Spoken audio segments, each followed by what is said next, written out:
Hello everyone, welcome to MVP Vishwakosh. Today we are discussing about 20 and 21st July 2025 current affairs. In that first point, that is recent Supreme Court and the formation of constitutional bench in response to legislative and executive issues.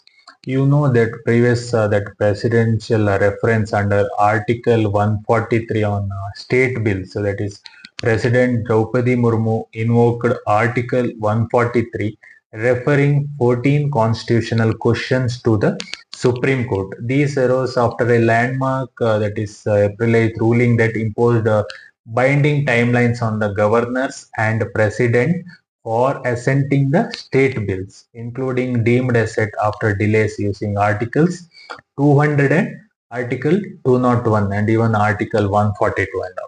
Okay, that is some critics argue that court overstepped and imposing deadlines not explicitly found in the constitution. So for exam perspective, these articles are very important. That Article 200, 201, Article 142, Article 143. All those articles are very important. So recent development is that formation of a five-judge constitutional bench. The Supreme Court register advised that the reference should be heard by the constitution bench of five judges rather than a smaller panel. So five-judge constitutional bench is formed.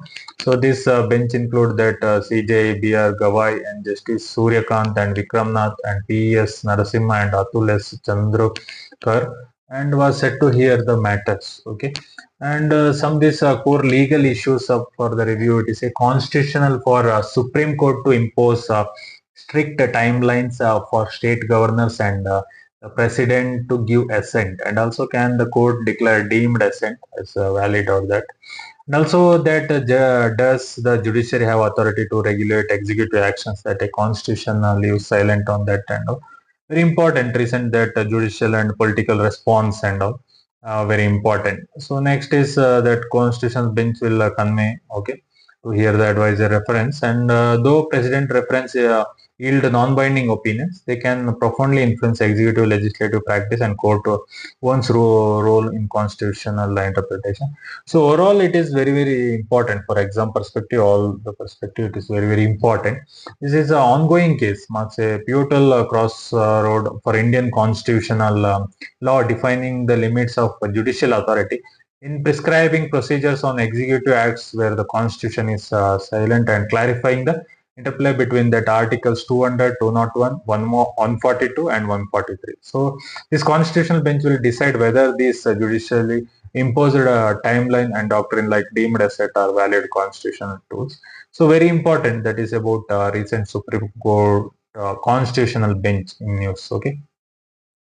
Next point, that is about that is recent Delta Boeing 767 engine fire. Okay, that is on that flight Delta Airlines DL446 Boeing 767 that 400. Okay, that is departing LX from Atlanta. Okay, this is a moment after takeoff from runway that the aircraft left. The CF680C2 engine caught fire during climb out. Okay, so the crew declared an emergency and climbed to 3000 feet, then circled back and landed safely on runway.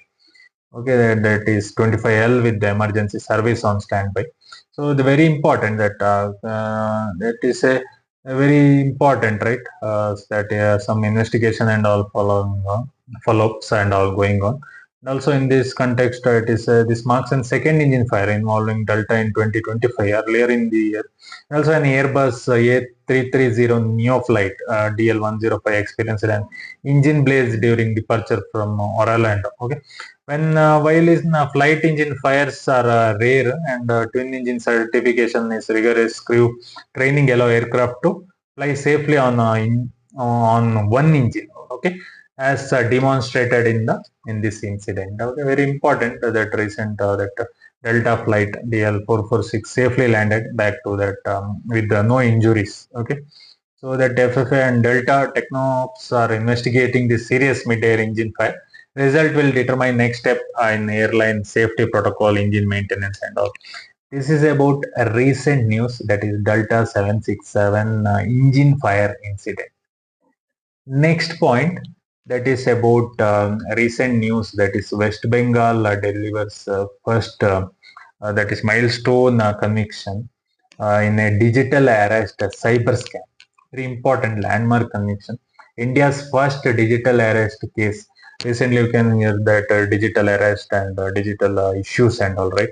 So that is recent. That is Kalyani Subdivisional Trial Court in Nadia district in West Bengal sentenced 9 individuals to life imprisonment for orchestrating a high-value digital arrest and fraud that defrauded victims of approximately 1 crore. And also, this is believed to be the first ever sentencing in India for such a scam and has been legally recognized as form of economic terrorism due to its sheer scale and coercive threat involved. Okay, very important.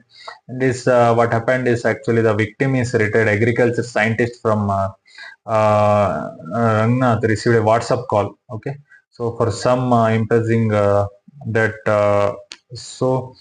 claiming he was under a legal scrutiny. So through 7 days intimidation and psychological pressure termed a digital arrest, he was forced to transfer nearly 1 crore into multiple bank accounts. Okay, this accused were arrested across multiple states, Maharashtra, Haryana, Gujarat, as part of multi-state racket. Okay, suspect to have defrauded 108 people across India nearly 100 crore. Okay, so that is the issue actually. And legal proceedings and sentencing and all this case was registered. Okay, and also charged under the Bharatiya Nyaya Sanhita in the and Information Technology Act were framed. A massive of 2,600 page charge sheet and 29 witness for multiple state supported and prosecution case. Okay. The accused were convicted and verdict was declared and next day, awarding life imprisonment under BNS 338 forgery and multiple other sections. On the other, defense has signaled an appeal to the Calcutta High Court. Very important that human toll and victims, and very important because it is very important, right, that legal precedent, first ever conviction in India for digital arrest fraud, making it as a serious cyber criminal offense, right, and also judicial messaging. Courts equated such frauds to economic terrorism underscoring that gravity of cyber scams that exploit fear and authority. And also model enforcement demonstrate effective cross-state investigation, evidence gathering and rapid prosecution in cyber cases, and also awareness and deterrence. This verdict may reiterate similar scams and promote better cyber hygiene among vulnerable population. Okay. Very important about this crime and all. Okay, this is the one related news, that is fast digital arrest conviction. Next point, that is about recent news, that is world's largest dam that is built by China, right? So for that, China launches its construction, right, on Brahmaputra River. That China approved this in already in December 2024 of mega dam. Okay, so in the Tibet section of that Brahmaputra. Okay, so expected to generate 300 billion kilowatt annually power, that more than three power, that output of 3 gorgeous dam also. Okay, 3x more power. And also that will project will China claims the project has undergone rigorous scientific verification also.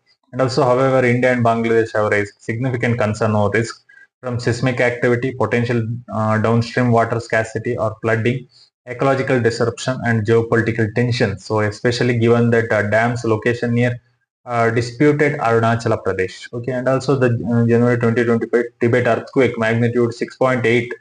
Okay, that almost killed over 100 people and damaged reservoirs underscores that risk of mega dams in seismic Himalayan terrain. Okay, very important. And also this you should know about that Three Gorges, so this new project dam, and also environmental seismic risk, geopolitical and recurrent tension, strategic ambitions. Very important. Okay. And also China's now this is the very important, that is the largest hydropower dam in the world. Okay, very important. That is about recent China's mega dam. Next is Operation Cherji in Jammu Kashmir. Okay, that is in Kishtwar and Jammu Kashmir. That is actually began in this July. Okay, location area Hardalgal area, Kishtwar district, Jammu region. Forces that involved Indian Army, White Night Corps and in coordination with Jammu Kashmir Police and CRPF triggered a specific intelligence input regarding terrorist presence in dense Kaku forest terrain between Dachan and Nadseni. The army confirmed active contact with suspected militants on that, terming the mission as Operation Cherji. Okay, very important operation. That is, operation is a cordon and search operation was under on the with brief exchange of fire and no casualty were immediately reported. Also, challenging terrain and heavy vegetation is in that area. So, this incident marks the second major encounter of in Kishtwar, okay, following earlier joint operation and all. And strategically very important that region and all. Okay, and also this is Operation Chirji mainly represent the ongoing intelligence driven anti-terror operation in Kishtwar, highlighting a growing terrorist presence in Jammu Kashmir. Forested zones, security forces are using multi-agency coordination and increasing regional vigilance to counter evolving threats within challenging terrain. Okay, it is about recent that Jammu and Kashmir like operations and all. Next point that is about recent news that is submitting a letter of request to the United States seeking co-production of FGM 148 Javelin ATGM, a man-portable fire and forget anti-tank guided missile under the Make in India initiative. Okay, you know, right? ATGM means anti-tank guided missiles. Destroy tank and other armed vehicles. They will man-portable and vehicle mounted and launched from helicopter and drones and also. That Javelin, that is always very important, right? So in this recently that India, okay, that gave the letter of been submitted. So that India officials intend to co-produce that Javelin ATGM in collaboration with the US defense firms, that is, and Bharat Dynamics Limited. So the request aims for foreign military sales clearance followed by phased industrial cooperation beginning with the assembly and testing leading to full rate domestic production. Okay, very important, strategically very important. That is close the ATGM gap also. That India currently faces shortage of roughly 68,000 missile and 850 launchers. Okay, and also operational and terrain adaptability is very good, right? And also technology transfer and self-reliance. Okay, very important. Okay, that is.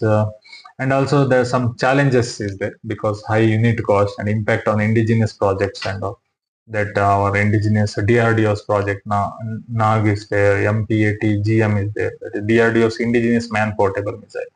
Also, it is very important that it is an important that in enhanced firepower also. Javelin first and forget IR system and top attack and also boost make in India and also strategically readiness and also immediate capability gain will be there. Long term autonomy will be there, right? In make in India co-production and also backed up by cutting edge USC major guided man-powder missile technology. Okay, this is about recent news about Javelin co-production in India.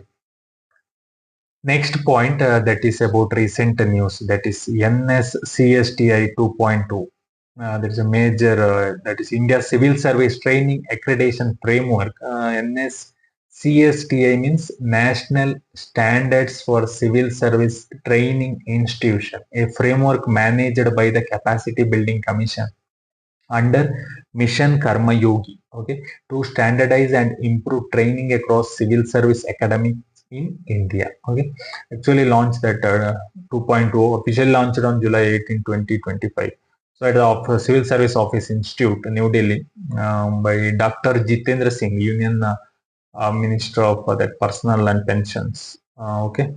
And the Ministry of State, okay, and even marked a significant milestone in preparing the future ready citizen-centric bureaucracy. Okay, very important. That is recent news in that, and also it will give policy and significance to global interest. That is institutional push for excellence, international recognition, public-private synergy. Also, it is a global benchmark to establish India's leadership in governance training reforms by formalizing quality driven accreditation system and also modernize bureaucracy, catalyze continuous learning, adaptability to digital transformation and outcome based training, and also enhance public administrative capability, especially in responding to challenges around the citizen centric governance and technological change, and also promote institutional accountability and foster cross learning among accredited training center nationwide. Okay, this is the about that NSCSTI 2.2. Okay, launched in that is 2025. Next is about recent news, that is Russia's earthquake. Okay, in that Russia's peninsula, that is 7.4 magnitude undersea quake. Okay, undersea earthquake struck down 144 kilometer in the at a shallow depth around 10 to 20 kilometer. Okay, in the Kamchatka Peninsula. Okay, it is a series of powerful shakes, including magnitude of 6.7 and 5.40, with at least 25 aftershock causing intensity shaking felt by 260,000 residents. Okay. Also some tsunami alert. Okay. Pacific Tsunami Warning Center, Russian emergency authorities immediate tsunami warnings. Okay. In that coastal areas, and also fortunately all tsunamis and watch alerts were cancelled with hours. There were no destructive waves, no evacuation, no casualties. Okay.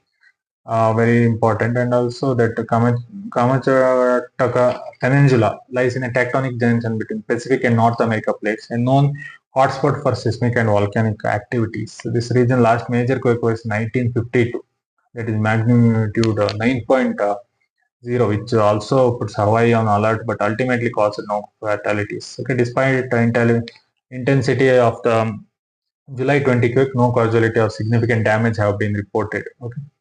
Very important, that is about recent 7.4 quake in Russia. Okay.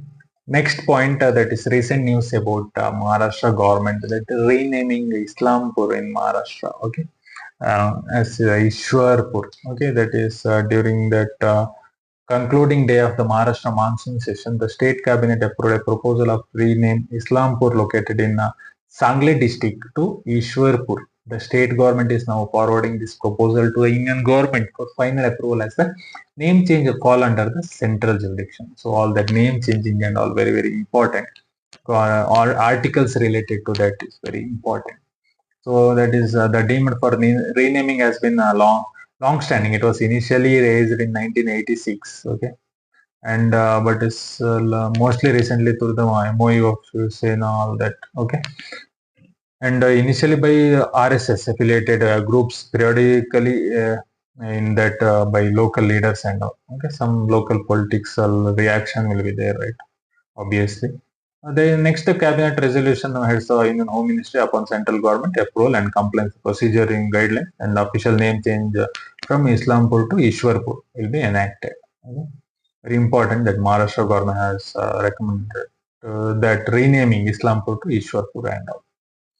Next news that Indonesia set fire of the coast of Indonesia. Okay, that is a passenger ferry, that is KM Barcelona 5A, caught fire while traveling from Melangene, that is Talod Island, to Manado, North Sulawesi, near Talise Island. The fire reportedly began around midday on the upper deck of Strength section, engulfing the vessel in heavy smoke and flames. Okay, that manifested listed 280 passengers and crew, but subsequent assessment revealed of that to 575 people were abroad, exceeding its official capacity around 600. Okay. Some rescue and casualty, that 575 people were rescued overall, including 2-month-old infant who was found with the water-filled lungs, but later stabilized in hospital care. Okay, at least 3 fatalities have been confirmed, including pregnant women. 2 others remain missing, and recovery efforts are ongoing. Okay, very important that investigation and all going on. That recent news you should know. Okay, about the KM Barcelona 5A disaster. Okay, that is one of the first disaster fire in Indonesia this year. Okay, that is about 20 and 21st July current affairs. Okay, thank you. Support me for further videos so that I can analyze all the topics required for UPSC and all competitive exams. Thank you.